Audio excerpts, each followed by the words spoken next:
Seconda tranche dell'operazione di contrasto alle truffe di auto di lusso iniziata lo scorso febbraio, che aveva portato alla denuncia di 15 persone per truffa e riciclaggio.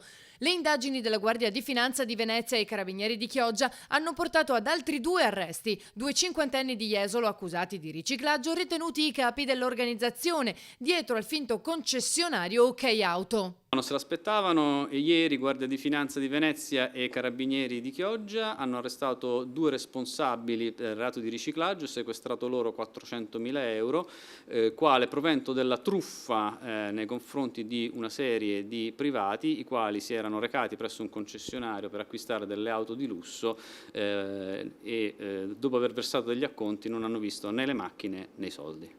In poco tempo sono state vendute auto di lusso per quasi 400.000 euro, sparite poi nel nulla senza essere consegnate. Nel giro di poco più di 2 settimane i soggetti avevano trasferito oltre 380.000 euro in conti croati e poi di questi svaniti nel nulla. La concessionaria già da tempo è sparita insieme alle auto. L'inchiesta era partita dopo una serie di denunce da parte di clienti che avevano versato acconti di decine di migliaia di euro per le auto, senza mai vederle. In tutto una cinquantina le persone truffate, soprattutto venete.